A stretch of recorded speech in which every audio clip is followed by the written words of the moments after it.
Okay, so today we are going to revise chapter motion. Is it visible to you?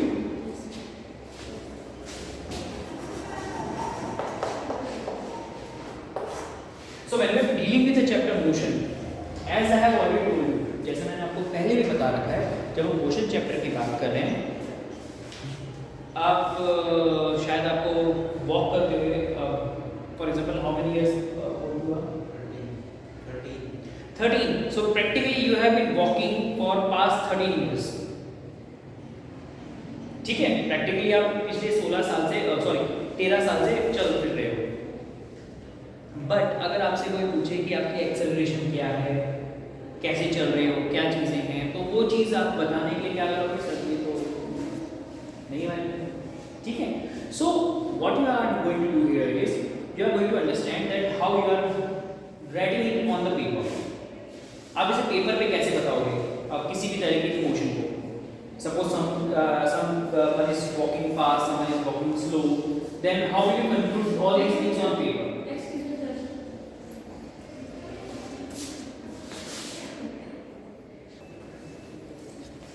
So when we are talking about motion, the first thing which we have here is, according to NCERT book, describing motion. Okay, so when we are describing a motion, motion can be in 4 methods, I can say 3 or 4 methods. Fast,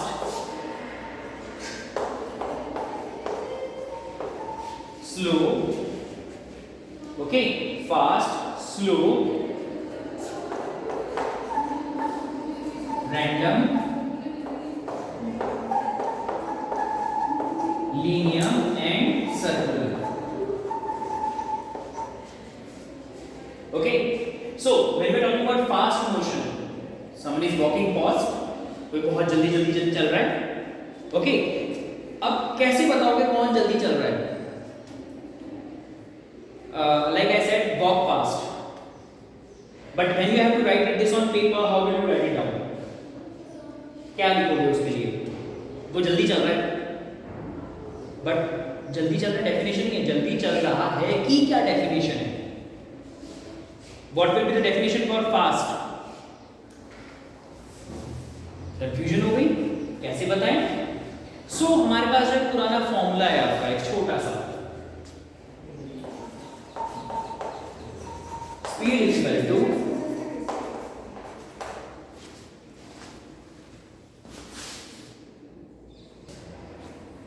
so you all know about this formula. I think in 6th class you might have studied about it.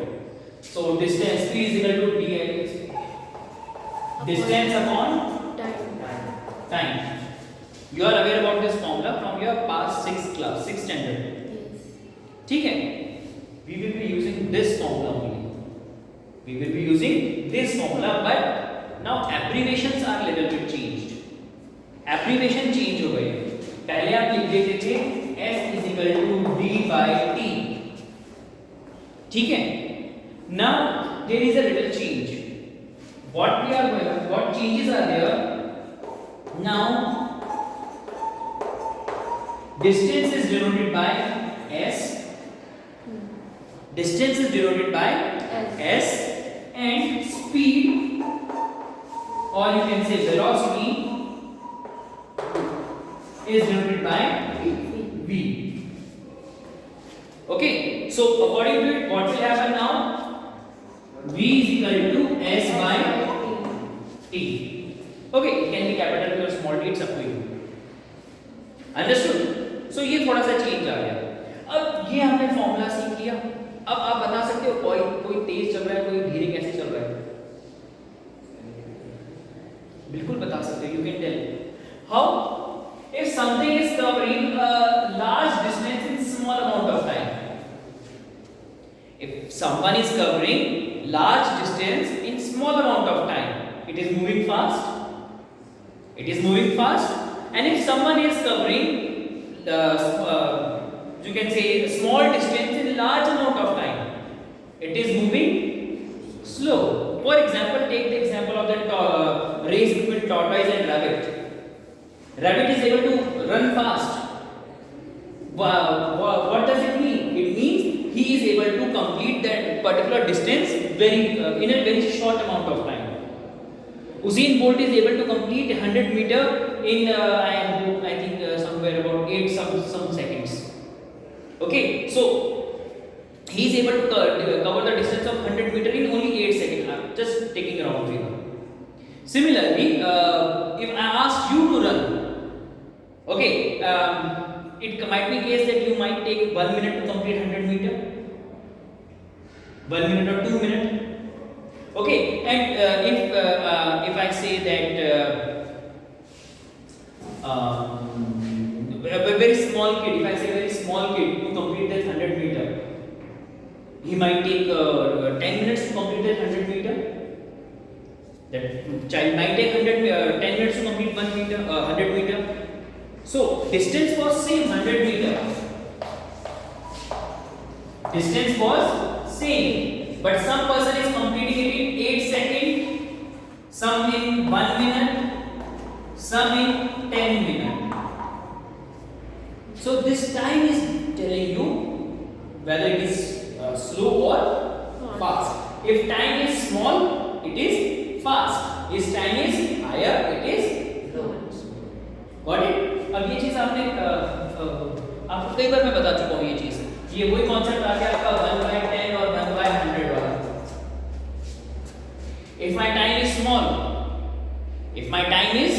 small, value of speed or velocity will increase, isn't it? And if my time is large, this value will be small. Value will be small.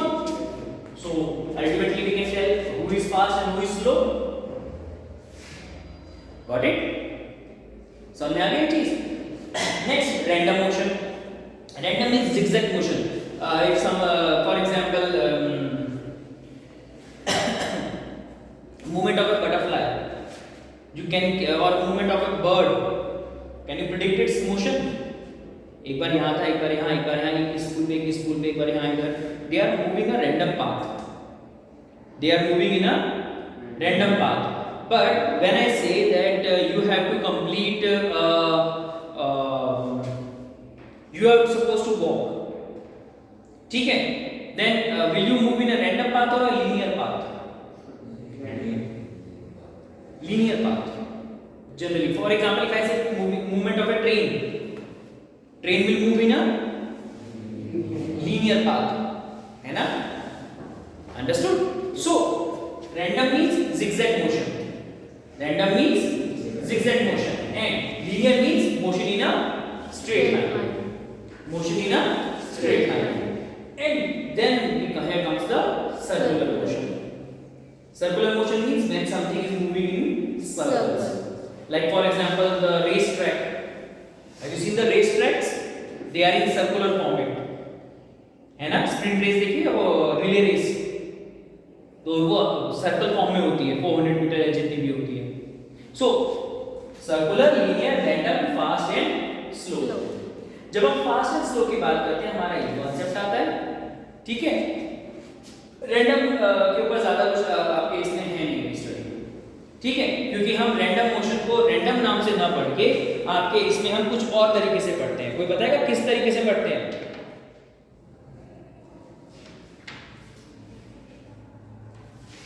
कुछ तो बोलो. Yes, uniform and non uniform motion. Uniform and non uniform motion. ठीक है? हम random को zigzag pattern में नहीं पढ़ते, हम उसको समझते हैं लीनियर के थ्रू. ठीक है? क्योंकि when we are talking about suppose a movement of train, when we are talking about movement of car, ठीक है?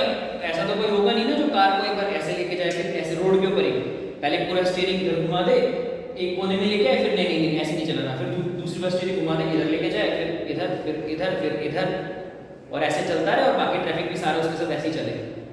पॉसिबल है? सब उसकी पिटाई करके जाएंगे, साइड में गाड़ी कर भाग यहाँ से, तेरे को नहीं आती चलानी. यही होगा. सो हम यहाँ पे रैंडम की बात नहीं कर रहे, हम यहाँ पे एक मोशन की बात कर रहे हैं, that is linear. So linear में हमारे पास दो मेन पार्ट आते हैं. क्या आते हैं? Uniform and non uniform. अब यूनिफॉर्म का मतलब क्या हुआ? कौन बताएगा? Yes, equal distance in equal interval of time. अब ये इसका क्या मतलब हुआ, equal distance in equal interval of time. अभी मैंने 100 मीटर का एग्जांपल दिया था, अब मैं ले रहा हूँ 400 मीटर का एग्जांपल। ठीक है, नहीं एक और suppose all this distances are of 100 metre. Okay, and Yash, okay Yash ना, Yash started running from point A, he has to cover B C D and ई।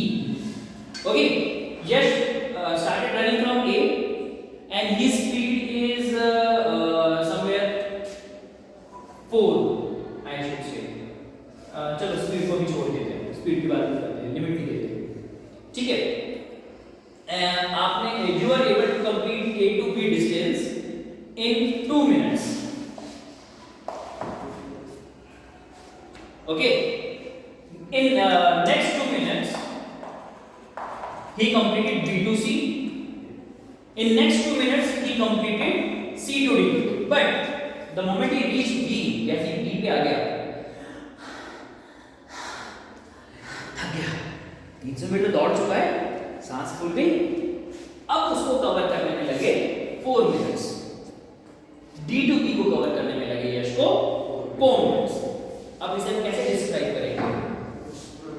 हम ये बोलेंगे ए से बी, बी से सी, सी से डी, तो जी वो ठीक ठीक दौड़ा, डी से ये ना थक गया बेचारा, तो ढंग से दौड़ नहीं पाया। No, what we will say, from A to D Yash was having a uniform motion. From A to D Yash was having a uniform motion because he was covering an equal interval of distance in equal interval of time. Okay, but from D to E, because he got fatigue, muscle fatigue. He got muscle fatigue, so his motion become non-uniform.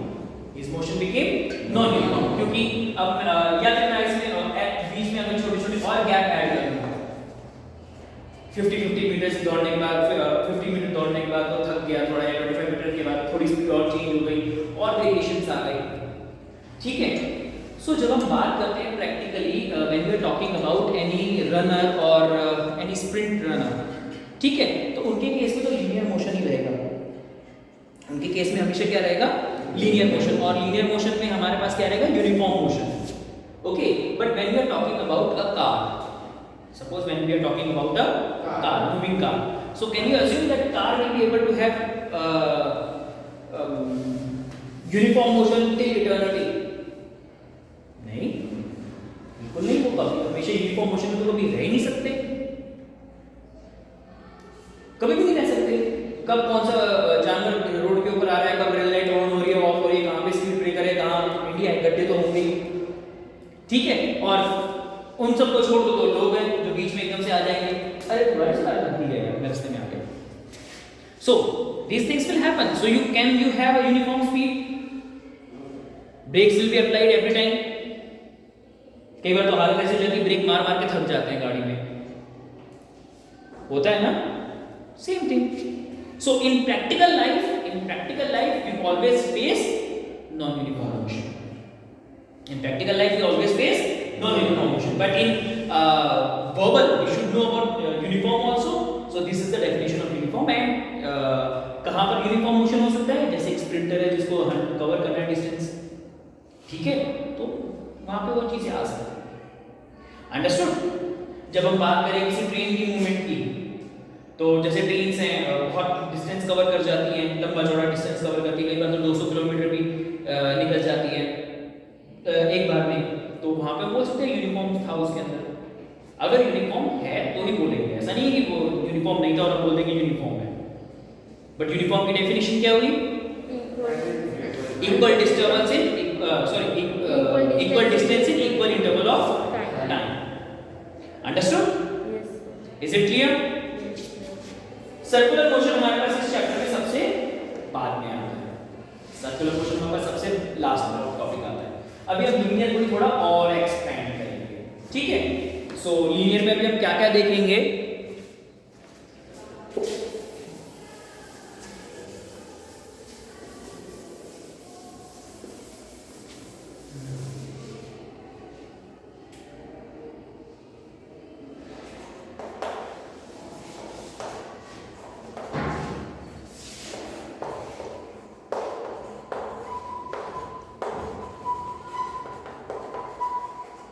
अच्छा, मुझे एक linear motion का graph बनाना है इन तीन variables के बीच में, तो कैसे बनेगा? ये तीन वेरिएबल्स हैं, मुझे लीनियर ग्राफ बनाना है, कैसे बनाओगे?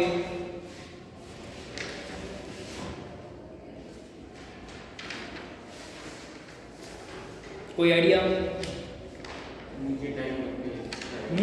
दोबारा बोलो। ऑब्वियसली। अच्छा, जब हम ग्राफ बनाते हैं तो एक चीज का हमेशा ध्यान रखना, अगर मेरे पास टाइम का वेरिएबल है तो हमेशा वो बॉटम में आएगा, ठीक है? सॉरी, मेरी लाइन करेक्ट नहीं है, ठीक है? टाइम यहाँ पे मैंने डाल दिया, डिस्टेंस, और डिस्टेंस हम किसे डिनोट करते हैं? s। तो हम यहाँ क्या लिखेंगे? s, ठीक है? डिस्टेंस टाइम के अकॉर्डिंग मेरी लाइन चलती जाएगी।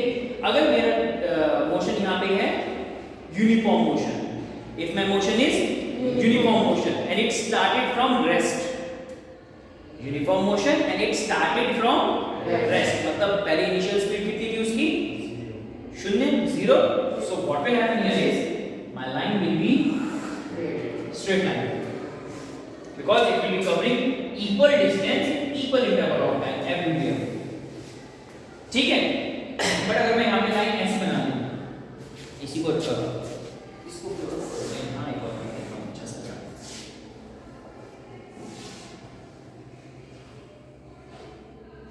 अब इस केस में क्या हो रहा है? नॉन यूनिफॉर्म है, और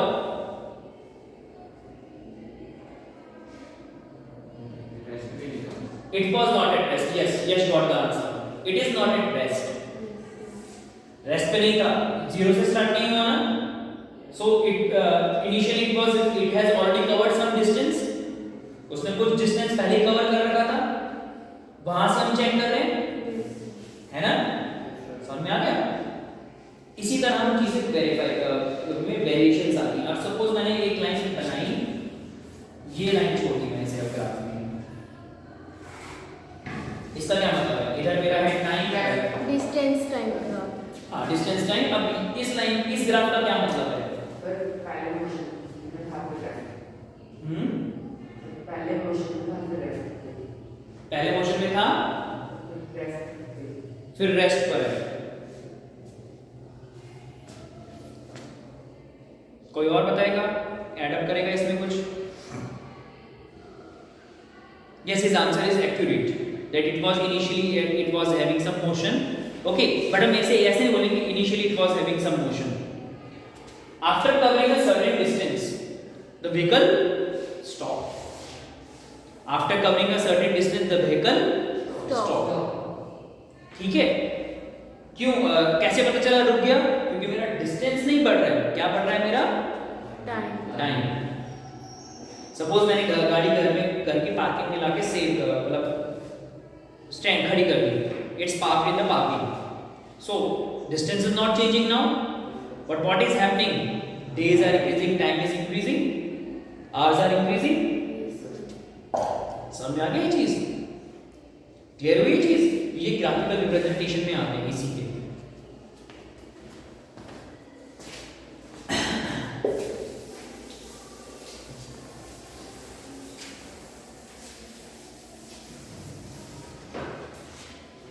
ओके, इसी के बाद हमारे पास नेक्स्ट आ जाता है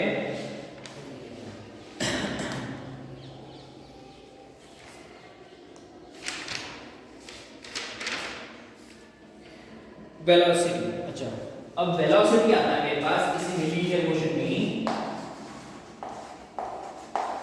तो वेलोसिटी समझने से पहले मेरे पास एक छोटा सा टॉपिक आता है, that is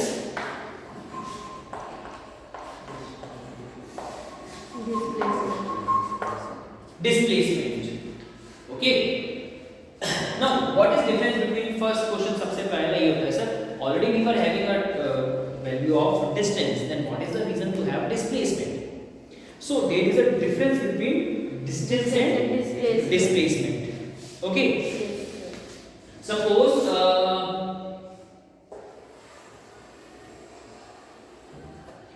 in a circular racing track, it is a circular racing track. Okay, what's your name? Dheeraj. Dheeraj, na? Say. This is point A and this is point B, and यहाँ पे बीच में डाल दिया C.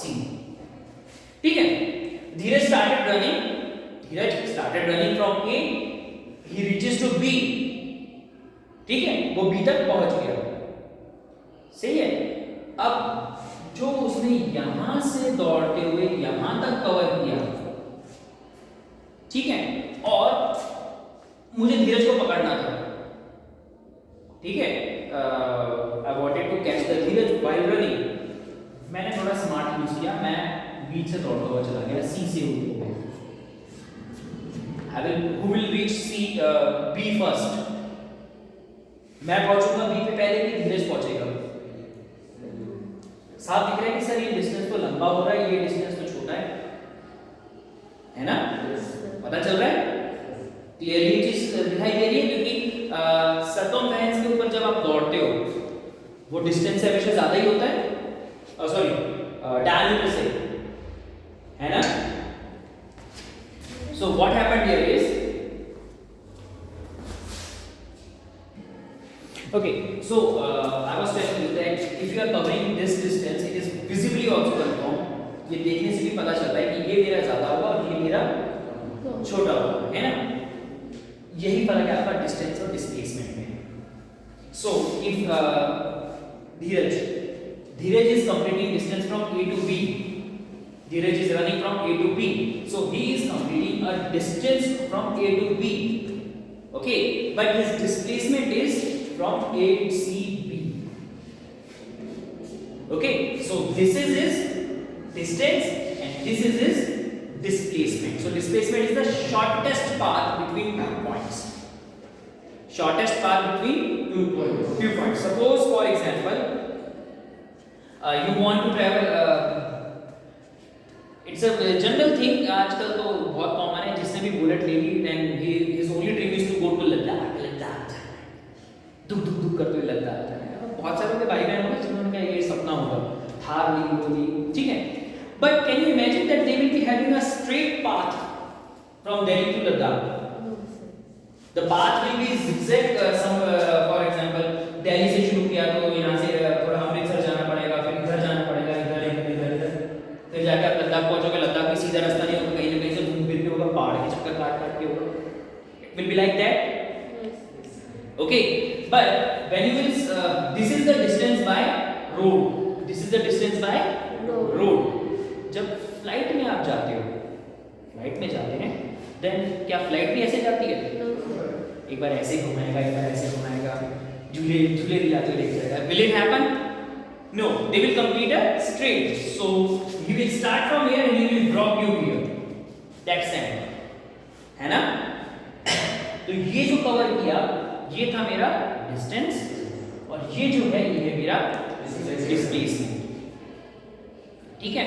अब distance और displacement में सबसे बड़ा फर्क जो आता है वो ये है कि अब धीरज ने बी से शुरू करके ए पे पहुंच गया, ठीक है. सपोज द यहां से यहां तक दौड़ने में हुए थे उसके 200 metre. Okay, so obviously we will be covering here more 200. So total distance is equal to 400 meter. Okay, but now his displacement is 0 because उसका starting और end point same है. Yes sir. So उसकी कोई displacement नहीं है. ठीक है, इसलिए डिस्प्लेसमेंट को कभी स्पोर्ट्स की फील्ड में यूज नहीं करते. ये तो जो दौड़ने वाला दौड़ दौड़ के थक जाएगा, और जो देखने वाले दौड़ेगा, जीरो ही तो है. Got it? So, understood the difference between distance and displacement? Yes. Okay and similarly अगर धीरज ने उल्टा दौड़ना शुरू किया, he started running in opposite direction, okay, then also he will be covering some distance. So अब उल्टा दौड़ते हुए आया A से B पे, so what will happen, he will be having a distance of 600, but his displacement will be no, whatever be the diameter, जो भी diameter होगा वो होगा। अब मुझे कौन बताएगा diameter कितना होगा?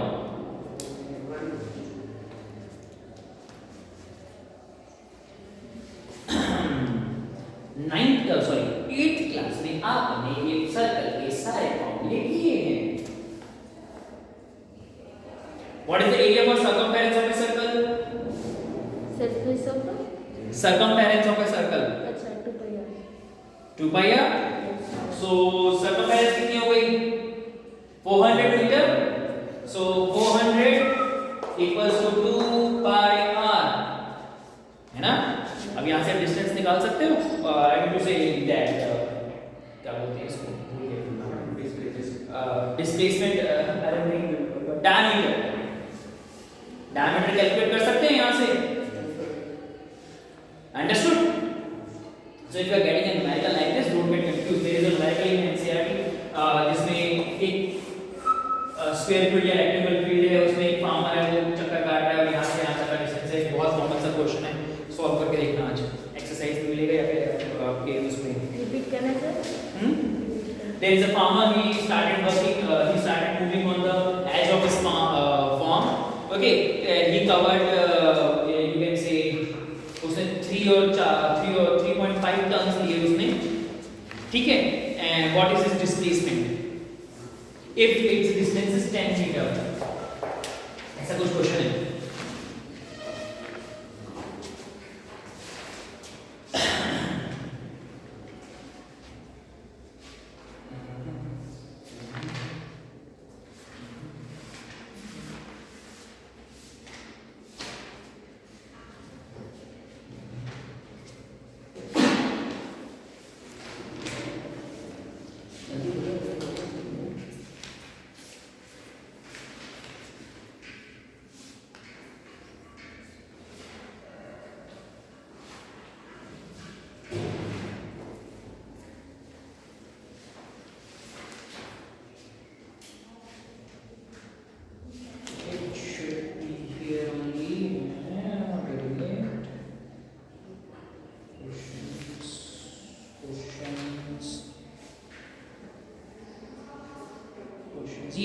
Page number 100. Question number 2, page number 100.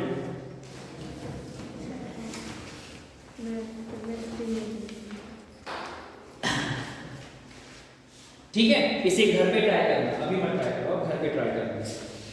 Okay, सो यहाँ से जो मुझे मिला, what I got from here is displacement. So this displacement is used for velocity. This displacement is used for velocity calculation. ठीक है, so यहाँ से मेरे पास आ गया formula v is equal to s by t. But when we are talking about velocity, I have already told you that what if good. So when we are talking about this, हमारे पास दो चीज होती है। Suppose someone started from origin और someone started from rest, ठीक है। और suppose this is a very common case. This is a very common case. You are driving and example के तौर पर है थोड़ा सा। Your name? Rohit. Okay, Rohit was riding a cycle. And Vansh. Okay, Rohit was here. He was riding his cycle in this direction. Once Vansh was on his cycle and he just crossed Rohit. Okay, Rohit, रुक अभी आ रहा हूँ मैं. And he started his speed. So he was already having some speed, and now he is moving as per his speed. He is trying to catch him. ठीक है, अगर आप ये सिचुएशन मुझे एक्सप्लेन करनी हो तो कैसे करेंगे? सर वो पहले जा रहा था, मैंने फिर उसको पकड़ लिया, मैं और तेज भागने लगा, मैं पहले चल रहा था, मैंने और तेज चलना शुरू कर दी. You will say like this? No. So what we have, what abbreviations or what language we use here is we use Initial velocity. initial velocity and final velocity. Okay, so initial velocity is denoted by u and final velocity is denoted by v. So initially Rohit was having a suppose speed of 10 km per hour. Okay, and when he crossed out, so जितनी उसने यहाँ से speed बढ़ा के उसको catch किया. Okay, initially he started from 10 km per hour. Now he is running at 60 km per hour. Suppose, हाँ, ठीक है. So this is its final speed. This is its final speed. Understood? So that is difference between u and v. ठीक है. अब मेरे पास u और v भी आ गया, इनिशियल और फाइनल भी आ गया. ठीक है. तो जब मेरे पास ये दो चीज आती है तो मेरे पास कुछ नई नई चीजें और आनी शुरू हो जाती है. हाँ. For example average velocity. Okay, who will tell me the formula for average velocity? Total distance taken by time taken. Huh? Total distance covered by time taken. Total distance covered by time taken is average speed. Yes. Total distance by time taken is average speed. When we are talking about average velocity is change in velocity upon time divided by 2. Okay, that is you can say simply v plus u by 2. Okay, so that will be average. हम average कैसे निकालते हैं? दो मेरे पास चार चीजों में उससे डिवाइड कर देते हैं. ठीक है, यहाँ पे भी कोई चीज हुई, मेरे पास दो है, दो से डिवाइड कर दिया, मेरे पास एवरेज आ जाएगी उसकी. After it we have is next major topic acceleration. ठीक है, I will abbreviate here in my lecture as ACC. ठीक है, acceleration. So when we are talking about acceleration, basically अब ये दोनों बच्चे एक दूसरे से रेस लगा रहे थे. ठीक है, अब किसी ने पूछा कि किसने यहाँ से यहाँ तक में कितनी जान लगा दी पहुँचने में, या कितनी मेहनत की, कितनी एनर्जी यूज की, कैसे बताएंगे? नहीं बता सकते, किसने कहा नहीं बता सकते? तो हमारे पास एक्सेलरेशन आता है. ठीक है, अगर हम एक्सेलरेशन की बात करें, then the change in velocity of a body per unit time is called acceleration. ठीक है, किसी भी चीज के वेलोसिटी में कितना चेंज आया एक पर्टिकुलर टाइम में, वो मेरा होता है acceleration. So formula for acceleration is a is equal to v minus u by t. ठीक है, v minus u by t. सो यहाँ पे ये फॉर्मूला बनता है मेरा, और ये मेरा एक्सेलरेशन है. Understood? That is now v is final velocity, u is initial velocity, और ये मेरी फर्स्ट इक्वेशन भी है मोशन की. मोशन की फर्स्ट इक्वेशन भी यही है मेरी. थोड़ा सा रीअरेंजमेंट है बस, ध्यान से देखो. v is equal to u plus at.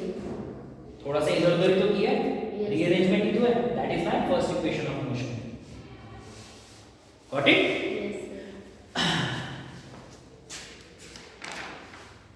सो अब यहाँ आ जाता है मेरे पास दो तीन चीजें मेरे पास नहीं आ जाती. That is uniform acceleration and non uniform acceleration. So definition of uniform acceleration is when a body travels in straight line and its velocity changes by equal amount in equal interval of time. ठीक है, velocity की जो change है वो भी constant है. ठीक है, और जितने टाइम में हुई that is also constant. Then we are having a uniform acceleration. ठीक है, जैसे फॉर एग्जांपल आप स्कूटी चला रहे हो, आपने स्कूटी का कान मरोड़ दिया. Obviously, what you do? You run the accelerator. आपने एक लिमिट तक ले जाके अपना हाथ फिक्स कर दिया. So your speed will keep on increasing. Your speed will keep on increasing with a unified time. एक टाइम के हिसाब से आपकी स्पीड बढ़ती रहेगी, लगातार बढ़ती रहेगी और एक उतने टाइम में ही बढ़ेगी ना, ऐसा नहीं होगा कि अपने आप बहुत ज्यादा बढ़ जाएगी, बहुत ज्यादा कम हो जाएगी। मैंने तो फिक्स कर रखा है अपना हाथ, है ना। So that is my uniform acceleration. But अगर मैं उसका कान कभी खींच रहा हूँ, कभी छोड़ रहा हूँ, then that is not uniform, that is non-uniform, because sometime I am increasing speed, sometime I am reducing the speed. Okay, so if I am able to if my velocity is changing with a unified time, with a fixed interval of time, it is uniform acceleration, else it is non-uniform acceleration. Understood?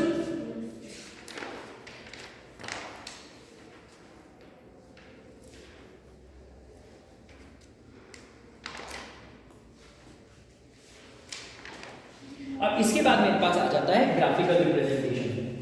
चलो graphical representation हम कल करेंगे, because only 5 minutes are left for your lunch, so have your lunch first.